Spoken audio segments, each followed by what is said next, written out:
Bismillahirrahmanirrahim. Assalamualaikum warahmatullahi wabarakatuh. Kali ini kita akan masuk pada materi berikutnya tentang interaksi populasi hewan di alam liar. Karakteristik populasi hewan tentunya ini menjadi penting untuk dipelajari dan difahami, karena ini akan menjadi faktor yang penting untuk menentukan eksistensi suatu spesies di alam liar yang tentunya sangat terkait dengan parameter-parameter lingkungan. Masing-masing kelompok kecil dalam suatu komunitas biotik itulah yang dinamakan dengan populasi, dan kumpulan populasi dari berbagai spesies itulah yang membentuk komunitas. Nah, populasi sebagaimana kumpulan hewan tunggal memiliki atribut yang unik yang tidak dimiliki oleh komunitas maupun ekosistem, seperti laju pertumbuhan, struktur umur, rasio jenis kelamin, laju natalitas dan mortalitas. Populasi selalu mengalami perubahan dari waktu ke waktu karena faktor natalitas, mortalitas, migrasi individu di antara populasi-populasi yang terpisah. Populasi hewan adalah sekelompok kolektif individu spesies hewan sejenis yang mendiami suatu ruang atau tempat tertentu yang menggunakan sumber daya dengan cara yang sama dan tentunya dipengaruhi oleh faktor-faktor lingkungan. Adapun karakteristik populasi yang akan kita pelajari dan kita akan bahas lebih mendalam pada pertemuan kali ini adalah densitas, dispersi intern, migrasi, natalitas, mortalitas pertumbuhan, dan sebaran umur. Berbagai karakteristik populasi inilah yang kemudian menyebabkan populasi suatu spesies di alam liar tentunya selalu berubah-ubah sesuai dengan ruang dan waktu. Nah, yang pertama yang kita bahas adalah densitas populasi. Adalah besarnya populasi dalam suatu unit ruang pada suatu waktu yang dinyatakan sebagai jumlah individu dalam setiap ruang. Densitas populasi ini terbagi atas densitas kasar, yaitu diukur pada suatu tempat dan waktu tertentu sehingga dinyatakan sebagai jumlah organisme per seluruh daerah yang dikaji, sementara densitas spesifik atau densitas ekologi adalah jumlah individu organisme per satuan ruang atau tempat yang tersedia dan benar-benar ditempati oleh individu-individu dari anggota populasi tersebut. Itu yang namanya disebut dengan densitas ekologi atau densitas spesifik. Kemudian kita ke dispersi. Ada 3, yaitu seragam, acak, dan mengelompok. Seragam apabila kompetisi antar individu sangat hebat dan mendorong pembagian ruang yang sama, dan terjadi apabila kondisi lingkungan yang cukup seragam di seluruh area seperti tampak pada gambar di atas. Kemudian yang acak artinya tidak ada kompetisi kuat antar individu anggota populasi dan masing-masing individu tidak memiliki kecenderungan untuk memisahkan diri seperti pada gambar warna biru.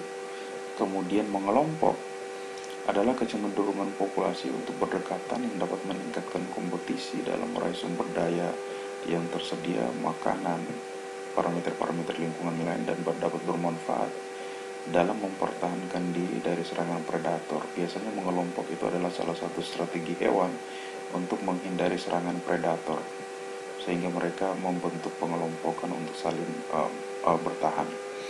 Kemudian distribusi acak ini adalah menunjukkan tidak ada pengaruh faktor lingkungan atau pengaruh faktor lingkungan yang relatif kecil terhadap penyebaran populasi, dan tidak ada kecenderungan individu dalam populasi untuk menghindar atau bergerak menuju individu lainnya. Artinya bahwa suatu populasi terdistribusi acak itu karena juga didukung oleh faktor lingkungan yang betul-betul seragam pada suatu areal tertentu. Kemudian distribusi seragam itu terjadi atau menunjukkan bahwa individu-individu dalam populasi relatif padat dan bergerak saling menjauh. Yang kedua, tingkah laku dalam penguasaan teritorial oleh suatu populasi tertentu, sehingga dia membentuk distribusi yang seragam agar menguasai suatu wilayah dari spesies-spesies lainnya. Kemudian kompetisi antar individu dalam populasi sangat hebat yang mendorong terjadi pembagian ruang yang sama seperti yang terlihat pada gambar. Ini adalah suatu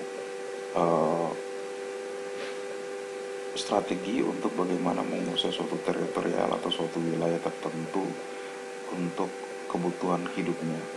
Kemudian distribusi mengelompok terjadi karena adanya perbedaan parameter lingkungan pada suatu area yang menghasilkan perbedaan habitat bagi setiap hewan, karena suatu hewan akan ada pada suatu area yang sesuai dengan kehidupannya, sehingga tentunya dia akan mencari daerah-daerah yang layak untuk ditempati. Inilah yang kemudian menyebabkan terjadi pengelompokan. Kemudian ada pola reproduksi suatu individu anggota populasi yang juga cukup mempengaruhi, di mana hewan-hewan umumnya yang masih muda menetap bersama dengan induknya sehingga terbentuk pengelompokan. Begitu juga perilaku hewan yang cenderung membentuk koloni karena daya tarik seksual dan sekaligus dapat menghindari predasi. Karena mengelompok ini adalah seperti yang sudah dikatakan, mengelompok adalah salah satu strategi bagi hewan untuk menghindari serangan predator, sehingga mereka merasa dengan bersatu mereka lebih merasa aman untuk terhindar dari serangan predator. Kemudian atribut berikutnya tentang populasi adalah migrasi. Migrasi adalah gerakan individu anggota populasi ke dalam dan keluar batas daerah populasi yang secara periodik sehingga menyebabkan perubahan densitas populasi seperti yang terlihat pada gambar, di mana terbagi atas dua, yaitu emigrasi adalah gerakan individu anggota populasi keluar daerah populasi sehingga densitas berkurang. Sementara imigrasi adalah gerakan individu anggota populasi ke dalam batas daerah populasi, di mana daerah yang didatangi sudah terdapat kelompok dari jenisnya sehingga densitas atau kelimpahan atau kepadatan populasi semakin bertambah. Inilah yang kemudian menyebabkan terjadinya ada dinamika populasi karena ada faktor migrasi dari individu-individu tertentu yang ingin bermigrasi ke daerah lainnya. Kemudian natalitas, atribut yang berikutnya adalah produksi individu bagi organisme yang terjadi karena dilahirkan. Natalitas tentunya bervariasi untuk organisme yang berbeda dalam populasi. Ada yang biasanya tingkat kelahirannya tinggi, dan ada juga populasi-populasi tertentu walaupun dalam spesies yang sama tapi berbeda lokasi, dia memiliki tingkat natalitas yang rendah. Semuanya tentunya didukung atau dipengaruhi oleh lingkungan. Nah, jumlah maksimum individu baru yang dapat dihasilkan dari setiap induk pada kondisi lingkungan yang ideal disebut dengan natalitas potensial atau natalitas fisiologi. Artinya bahwa natalitas ini merupakan suatu atribut dalam populasi yang sangat menentukan tinggi rendahnya densitas populasi dari suatu spesies pada suatu lingkungan atau suatu areal tertentu. Adapun faktor penentu natalitas populasi seperti perbandingan jenis kelamin dan kebiasaan kawin. Perbandingan jenis kelamin jantan dan betina yang mendukung adalah jika perbandingannya seimbang antara jantan dan betina. Karena tentunya dengan keseimbangan perbandingan jantan dan betina berarti memberikan kesempatan bagi setiap individu jantan maupun betina untuk saling kawin-mawin dan memilih pasangan pemijaannya, sehingga tentunya potensi untuk menghasilkan tingkat kelahiran itu lebih tinggi. Begitu juga dengan kebiasaan kawin, ada ikan-ikan tertentu misalkan atau spesies hewan tertentu yang sifatnya monogami atau dia hanya kawin dengan individu sesuai dengan pilihannya hanya satu saja, tapi ada juga yang sifatnya poligami. Tentunya yang poligami ini dia akan lebih tinggi untuk menghasilkan natalitas yang tinggi karena dia lebih memilih pasangan yang beragam dibandingkan dengan monogami. Kemudian umur perkembangbiakan maksimum yaitu umur tertua yang dicapai oleh suatu organisme yang masih memiliki kemampuan berkembang biak. Ini tentunya akan sangat mendukung, di mana jika suatu spesies memiliki umur perkembangan maksimum yang semakin lama, maka tentunya dia berpotensi untuk menghasilkan keturunan melalui proses natalitas. Begitu juga dengan perkembangbiakan minimum, yaitu umur termuda dicapai oleh organisme yang masih memiliki kemampuan berkembang biak. Artinya bahwa semakin rendah atau semakin rendah umur yang bagi suatu hewan untuk cepat menghasilkan keturunan, maka dia memiliki peluang untuk semakin tinggi menghasilkan natalitas yang semakin banyak dan tentunya akan mendukung densitas populasi di suatu area. Kemudian densitas populasi akan semakin besar, maka tentunya akan mendukung natalitas yang juga semakin besar. Artinya bahwa kumpulan individu yang semakin banyak dalam suatu populasi akan mendukung terjadinya kawin mawin antar individu dalam populasi tersebut yang tentunya akan mendukung tingkat natalitas. Begitu juga natalitas yang makin besar, maka tentunya densitas populasi akan semakin meningkat. Artinya antara natalitas dan densitas ini sangat berhubungan erat, karena natalitas akan mempengaruhi tingginya densitas, dan densitas yang semakin tinggi juga memberikan peluang bagi individu-individu yang ada dalam populasi untuk meningkatkan produksi atau keturunan melalui kawin mawin antar individu yang ada, sehingga ini akan terkait dengan rasio kelamin jantan maupun betina dalam suatu populasi. Kemudian atribut berikutnya adalah mortalitas. Mortalitas sendiri adalah jumlah individu yang mati dalam populasi untuk suatu periode waktu tertentu. Nah, mortalitas merupakan keharusan bagi setiap individu yang bergantung kepada lingkungan yang merugikan, kemudian adanya persaingan dalam hal persaingan makanan maupun sumber daya yang tersedia di alam liar, kemudian adanya pemangsaan, ada juga karena aktivitas penangkapan oleh manusia, dan ada juga karena timbulnya penyakit.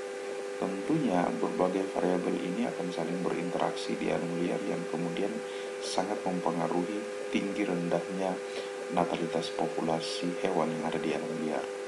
Nah, adapun faktor penentu mortalitas populasi ada dua, yaitu yang pertama yang faktor yang secara langsung akan mempengaruhi atau mematikan dan mengurangi populasi, misalnya karena faktor umur yang sudah menua, adanya pemangsaan atau predasi, dan timbulnya penyakit yang kemudian ini menjadi faktor langsung yang mempengaruhi mortalitas populasi. Ada juga faktor yang secara tidak langsung berhubungan dengan kualitas lingkungan yang meliputi parameter fisika, kimia, dan biologi.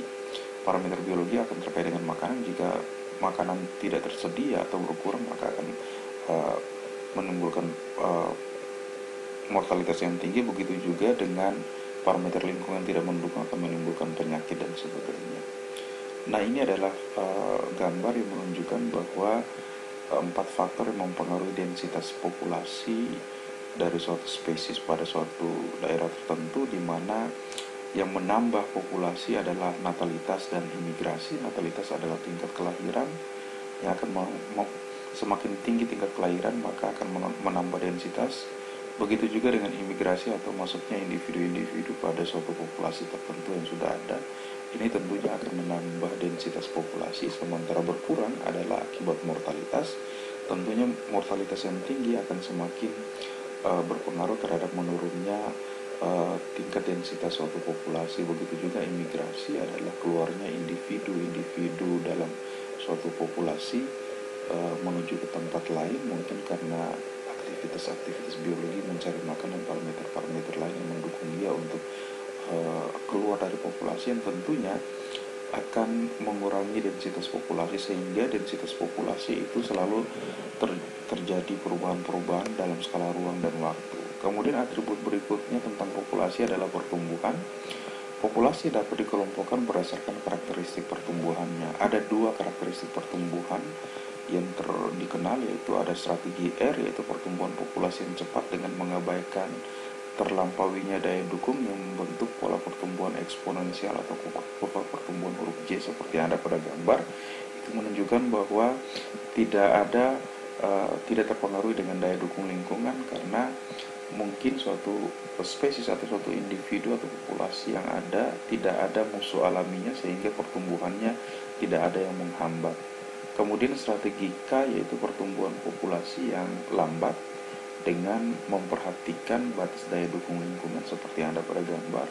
Ini memperlihatkan bahwa suatu populasi akan tumbuh sesuai dengan kapasitas lingkungan yang tersedia. Jika suatu lingkungan dia masih mendukung pertumbuhan populasi, maka tentunya populasi yang ada akan tumbuh dan berkembang dengan baik. Namun jika suatu lingkungan, daya dukung lingkungannya semakin menurun, tentunya ini akan mempengaruhi pertumbuhan suatu populasi yang pada akhirnya akan membatasi keberadaan suatu populasi pada suatu ruang dan waktu tertentu. Kemudian ini adalah strategi R dan K yang terkait dengan siklus hidup ikan. Ini contoh pada siklus hidup ikan. Ada strategi R dan K. Strategi R akan terjadi pada kondisi lingkungan yang sulit diprediksi. Sebaliknya strategi K itu pada kondisi lingkungan yang dapat diprediksi. Nah, pada lingkungan yang sulit diprediksi maka kepadatan akan rendah dan tidak ada persaingan. Sementara pada strategi K itu kepadatan dan persaingannya tinggi. Begitu juga pada ikan yang menerapkan strategi R itu kematangan seksualnya lebih awal karena memang lingkungan yang sulit diprediksi. Sementara pada strategi K karena lingkungan bisa diprediksi maka kematangan seksualnya agak lebih lama. Begitu juga laju pertumbuhannya cepat pada strategi R, sementara strategi K laju pertumbuhannya yang relatif lambat. Kemudian pada strategi R, ikan yang mengembangkan strategi R itu produksi jumlah anak lebih besar. Sebaliknya pada strategi K itu anak lebih kecil karena memang lingkungan yang dapat diprediksi tidak seperti strategi R yang sulit diprediksi. Kemudian produksi maksimum keturunan pada usia yang lebih dini pada strategi R, sementara strategi K itu pada usia yang lebih optimal. Kemudian reproduksi sepanjang tahun bagi ikan-ikan yang menerapkan strategi R, sementara strategi K itu reproduksi hanya sekali setahun.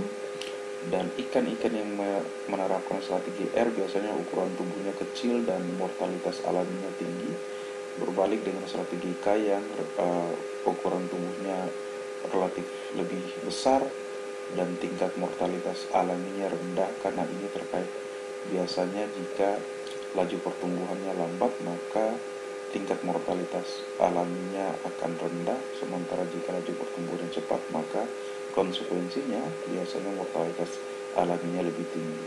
Kemudian strategi R pada ikan yang menerapkan strategi R rentang umur lebih pendek, berbeda dengan strategi K yang rentang umurnya lebih panjang.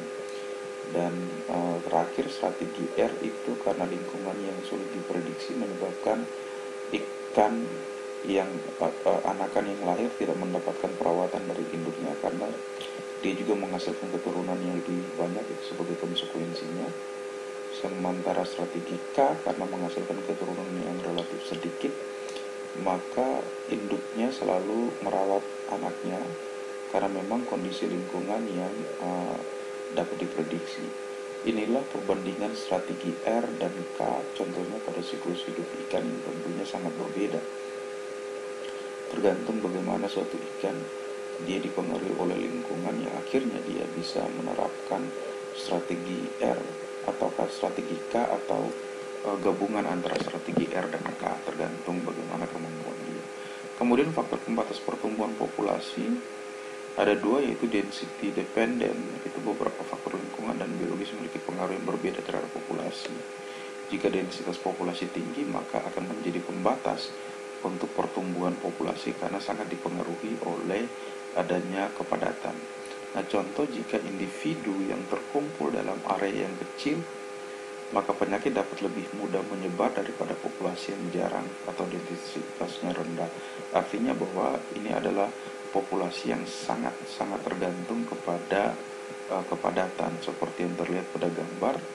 Jika populasinya tinggi maka tentunya mortalitasnya akan rendah karena mortalitasnya juga akan tinggi karena sangat dipengaruhi oleh densitas populasi.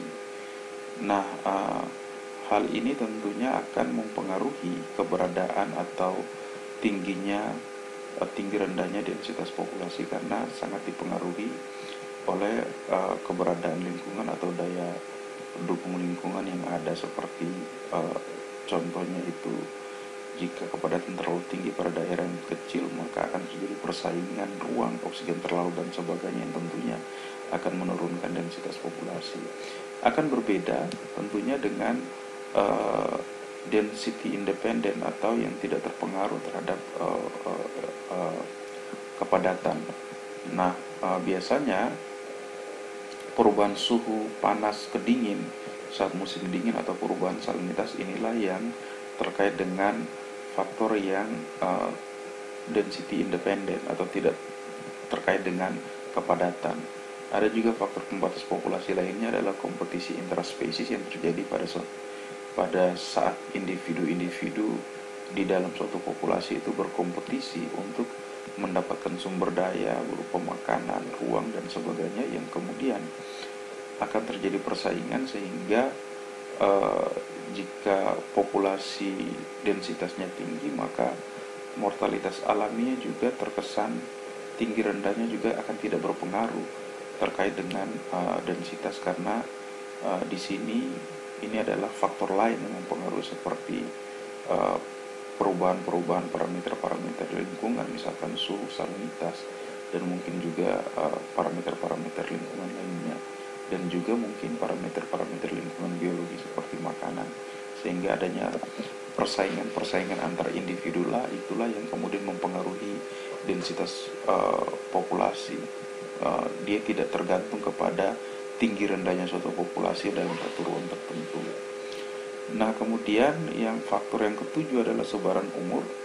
Sebaran umur merupakan salah satu karakteristik populasi yang mempengaruhi mortalitas dan natalitas. Seperti perbandingan berbagai golongan umur individu dalam populasi tentunya akan menentukan status reproduktif yang sedang berlangsung pada suatu populasi, dan dia dapat mencerminkan atau kita dapat memprediksi kondisi populasinya pada masa yang akan datang jika kita bisa mengetahui sebaran umur yang ada pada suatu populasi, apakah lebih didominasi oleh umur yang lebih muda atau sebaliknya lebih didominasi oleh umur-umur yang relatif lebih tua. Kemudian ada 3 kelas umur yang dikenal atau umur ekologi. Yang pertama adalah pra-reproduktif, yaitu populasi yang sebagian besar anggotanya adalah individu yang berumur muda, seperti yang terlihat pada gambar sebelah kanan arah yang paling kiri.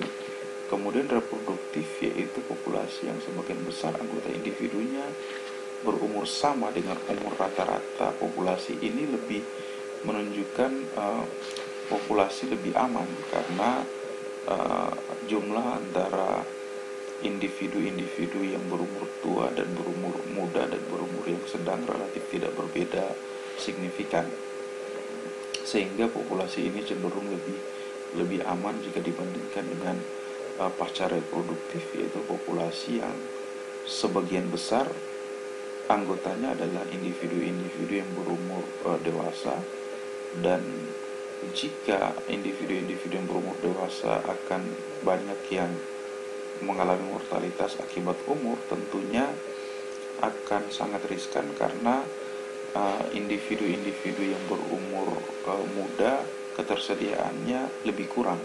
Ini tentunya akan mempengaruhi eksistensi atau mengurangi kepadatan populasi dari suatu spesies yang ada di alam liar karena regenerasinya tidak berjalan dengan baik.